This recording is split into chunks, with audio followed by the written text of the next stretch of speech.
Kita ke sorotan lain, Saudara. Menteri Kesehatan Budi Gunadi Sadikin melaporkan kenaikan kasus COVID-19 ke Presiden Prabowo Subianto. Menkes memastikan jenis COVID yang muncul merupakan subvarian biasa. Menkes Budi Gunadi Sadikin bilang meski saat ini ada kenaikan kasus COVID-19 di kawasan Asia, namun untuk di Indonesia kasusnya masih tergolong kecil. Dari data Kementerian Kesehatan setidaknya ada 72 spesimen kasus positif COVID-19 yang diperiksa dalam kurun waktu 1 minggu dari tanggal 25 hingga 31 Mei 2025 terdapat 7 kasus. Menkes bilang varian COVID-19 kali ini relatif tidak memberikan dampak sehingga masyarakat tak perlu panik.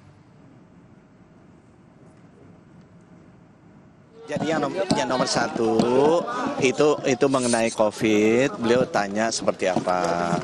Saya sampaikan bahwa COVID itu memang terjadi kenaikan, tapi kenaikan ini adalah varian-varian yang relatif tidak mematikan. Jadi nggak usah terlalu dikhawatirkan supaya masyarakat nggak panik. Pada akun Instagram Presiden Republik Indonesia, tampak Presiden Prabowo bertemu dengan Menteri Kesehatan Budi Gunadi Sadikin di Istana Merdeka pada Selasa 3 Juni kemarin. Pertemuan dengan Menteri Kesehatan ini membahas perkembangan situasi COVID-19.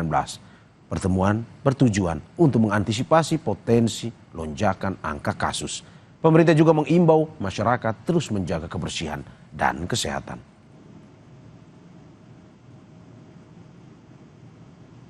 Kantor Komunikasi Kepresidenan menanggapi surat edaran yang dikeluarkan Kementerian Kesehatan tentang imbauan kewaspadaan peningkatan kasus COVID-19 di berbagai negara. Kepala PCO Hasan Nasbi bilang edaran sebagai langkah antisipasi pemerintah. Kata Hasan, surat ini tak bermaksud membuat warga panik. Ia menekankan edaran untuk mengingatkan masyarakat kembali menerapkan perilaku hidup bersih dan sehat. Dalam surat edaran tertanggal 23 Mei 2025, Kementerian Kesehatan meminta Dinas Kesehatan seluruh daerah, UPT, kekarantinaan kesehatan, laboratorium dan fasilitas kesehatan meningkatkan kewaspadaan di tengah lonjakan kasus COVID-19 di beberapa negara Asia. Mengeluarkan edaran untuk seluruh dinas kesehatan yang ada di Indonesia. Ini bentuk kewaspadaan.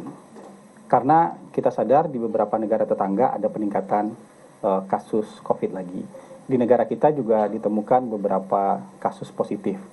Yang tertinggi mungkin minggu ke-19 kemarin 3,68% positivity rate-nya. Jadi kalau dari 100 orang diuji spesimennya ada 3,68 atau hampir 4 orang yang terindikasi positif. Ini bentuk kewaspadaan. Sedikitnya 31 makam keramat palsu di Kecamatan Cipetir, Serang, Banten dibongkar paksa warga setempat. Diduga pihak yang membangun makam palsu cuma mencari keuntungan dari masyarakat yang berziarah. Kami hadirkan informasinya usai jeda.